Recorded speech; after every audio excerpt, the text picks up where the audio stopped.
पाकिस्तानियों, आप लोगों को मुबारक हो।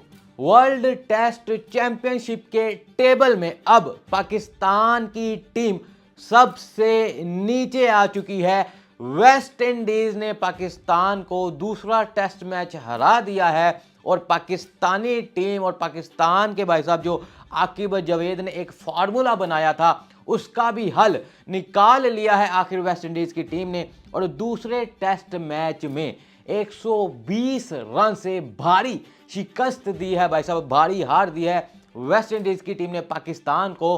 और पाकिस्तान को ये जो वेस्ट इंडीज की टीम ने हराया है, ये वेस्ट इंडीज की टीम ने 34 साल के बाद 1990 के बाद, या फिर यूं कह लें कि भाई साहब ये कोई 21वीं सदी में जाकर पहली दफा वेस्ट इंडीज की टीम ने 1990 के बाद 34 साल के बाद पाकिस्तान को हराया है। ये भाई साहब आकिब जावेद ईरा कह लें, शान बॉल ईरा कह लें, इसी भाई साहब जो ईरा में आकर पाकिस्तान के खिलाफ एक नया रिकॉर्ड लग चुका है। और भाई साहब हम दूसरों को बातें करते थे कि WTC के फाइनल में नहीं जा रहे, ये है वो है फलां है, लेकिन भाई साहब पाकिस्तान के जो हालात है और जो पाकिस्तान की भाई साहब आप यहाँ से अंदाज़ा लगा लें कि वेस्ट इंडीज़ की टीम जो कि टेबल के एंड पर मौजूद थी, उसके हाथों पाकिस्तानी टीम अब हार चुकी है। और ये WTC का भाई साहब पाकिस्तान का इस साइकिल का आखिरी मैच था जिसमें वेस्ट इंडीज़ ने पाकिस्तान को हराया है और भाई साहब पाकिस्तान को उसकी औकात पर लेकर आ चुके हैं। टेबल के बिल्कुल एंड पर अब पाकिस्तान की टीम है।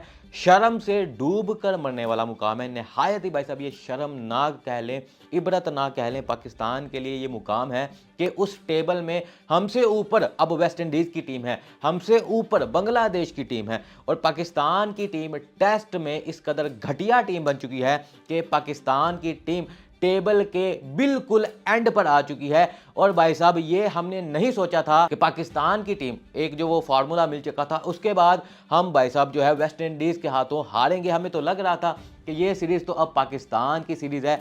आप यहाँ से अंदाज़ा लगा लें कि पाकिस्तान की टीम ने ये जो भाई साहब अपनी आकर जो दूसरी इनिंग में रन्स बनाए हैं वो 133 रन्स बनाए हैं। ओवरऑल दूसरे टेस्ट मैच में सबसे कम तरीन स्कोर पाकिस्तानी टीम ने बनाए हैं।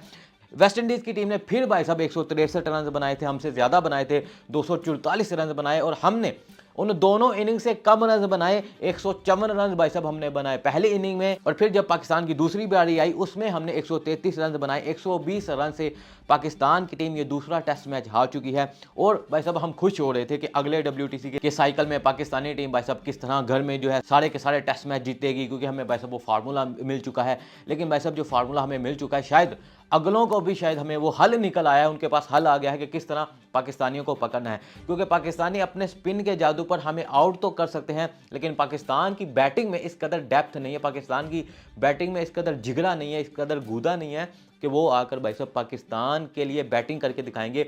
स्पिन तो चाहे हम भाई साहब आप खिलवा कर आउट कर दें, लेकिन हमारी स्पिन खेलने के लिए कोई दूसरी टीम की अगर स्पिन अच्छी क्वालिटी, ये तो भाई साहब अभी वेस्ट इंडीज़ की स्पिन थी, अगर भाई साहब इससे अच्छी स्पिन आ गई तो पाकिस्तानी टीम मुझे लगता है कि 100 रन भी मुश्किल से बना सकेगी। मुल्तान की विकेट भाई साहब, आप मुल्तान की विकेट को आप अभी जो मर्जी कह लें, पिच तो आपने यही तैयार करनी थी, आप फिर रावलपिंडी में जाएँ, कराची, लाहौर, लेकिन भाई साहब जो आपने इस कदर बुरी हार हुई है, आप हार जाते भाई साहब। लेकिन ये जो WTC के एंड पर आना, उस टेबल के एंड पर आना, वेस्ट इंडीज़ से भी नीचे आना, ये नहायत ही भाई साहब खौफनाक बात है। और ये भाई साहब पाकिस्तान को हार नहीं बोलने वाली। वेस्ट इंडीज़ की टीम भाई साहब लास्ट ईयर जनवरी में आकर उन्होंने ऑस्ट्रेलिया के खिलाफ पता नहीं कितने 20-25 सालों के बाद जाकर कोई टेस्ट मैच जीता था, और अब 34 साल के बाद जनवरी 2025 में आकर ये फिर से शुरुआत भाई साहब उनकी जो साल की बेहतरीन हुई है, पाकिस्तान को 1990 के बाद हराया है।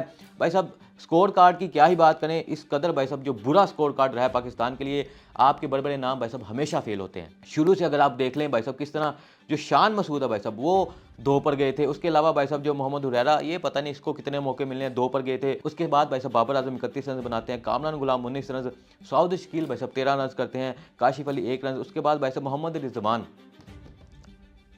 ये बड़े बड़े नाम पता नहीं हमने कहाँ लेकर जाने हैं। ये ये कभी भी पाकिस्तान को उस टाइम में बचा नहीं सके जहां पर पाकिस्तानी टीम को इनकी ज़रूरत होती थी। मोहम्मद रिजवान 25 रन करते हैं, Salman Agha 15 run, Sajid Khan 7 run, Noman Ali 6 run, Abrar Ahmed duck पर जाते हैं और पाकिस्तान की टीम 133 रन पर ऑल आउट हो जाती है। और विकेट्स की बात करें तो भाई साहब फाइफर फिर से मारा है उनके जमल ने, पहले भी भाई साहब कमाल करते आ रहे हैं। और यहाँ पर जो आखिरी विकेट ली थी साजिद खान को आउट करके, वो जो उनका एक वो कबड्डी वाला स्टाइल मार के और फिर भाई साहब ये करके दिखाया और रिवेंज भाई साहब बदला लेकर बताया कि किस तरह आपने पहले टेस्ट मैच में हमें बेबस कर दिया था, दूसरे टेस्ट मैच में वेस्ट इंडीज ने पाकिस्तान को बेबस करके रख दिया और टोटली भाई साहब वन साइडेड। जिस तरह पाकिस्तान ने पहला टेस्ट मैच वन साइडेड हराया था ना, हम खुश हो रहे थे, 125 रन से इतने ही कोई रन थे। और दूसरे टेस्ट मैच में वेस्ट इंडीज ने पाकिस्तान को वन साइडेड 120 रन से हरा कर टेबल के एंड पर औकात याद दिला दी है। और ऊपर वाले भाई साहब जो अगर टेबल को हम पहले टेबल को देख लें भाई साहब कि टेबल में चल क्या रहा है, तो टेबल में भाई साहब पाकिस्तान की टीम 14 मैचेस उन्होंने इस WTC के साइकिल में खेले, 5 जीते, 9 मैचेस हारे हैं और भाई साहब 47 पॉइंट, सिर्फ 47 पॉइंट्स। और भाई साहब जो उसकी विन परसेंटेज भाई साहब जो होती है वो 27.98, वेस्ट इंडीज़ की 28.21 हो गई थी। 8वें नंबर पर वेस्ट इंडीज़ की टीम, 7वें नंबर पर बांग्लादेश की टीम। दफन हो चुकी है पाकिस्तान की टेस्ट क्रिकेट। और अगले WTC में आप घर में भी अगर ऐसी विकेटें बना लेंगे ना, तो कम से कम अपने अंदर कोई ऐसे जिगरे वाले बैट्समैन तैयार करें।